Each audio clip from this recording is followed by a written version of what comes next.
ബോബി ചെമ്മണ്ണൂരിന് കാക്കനാട് ജില്ലാ ജയിലിൽ വഴിവിട്ട സഹായം ചെയ്ത സംഭവത്തിൽ മധ്യമേഖലാ ജയിൽ ഡിഐജിയെയും കാക്കനാട് ജില്ലാ ജയിൽ സൂപ്രണ്ടിനെയും സസ്പെൻഡ് ചെയ്യാൻ ശുപാർശ.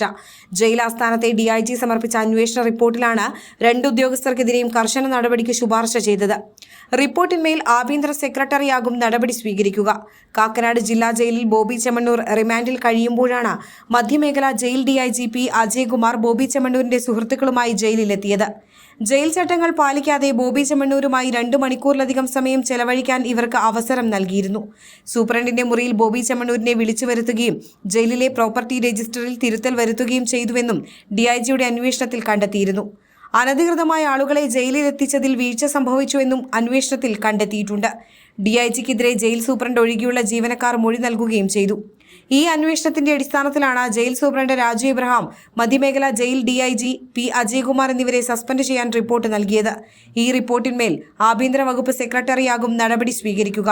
സർവീസിൽ നിന്ന് വിരമിക്കാൻ 6 മാസം മാത്രം ബാക്കിയുള്ളപ്പോഴാണ് മധ്യമേഖലാ ജയിൽ ഡിഐജിക്കെതിരെ അച്ചടക്ക നടപടി ശുപാർശ ചെയ്യുന്നത്. ബോബി ചെമ്മണ്ണൂരിന് ജയിലിൽ വഴിവിട്ട സഹായം ലഭ്യമായ സംഭവത്തിൽ സാമ്പത്തിക ഇടപാടുകൾ ഉണ്ടായിട്ടുണ്ടോ എന്ന് പരിശോധിക്കണമെന്നും റിപ്പോർട്ടിൽ ശുപാർശ ചെയ്തിട്ടുണ്ട്.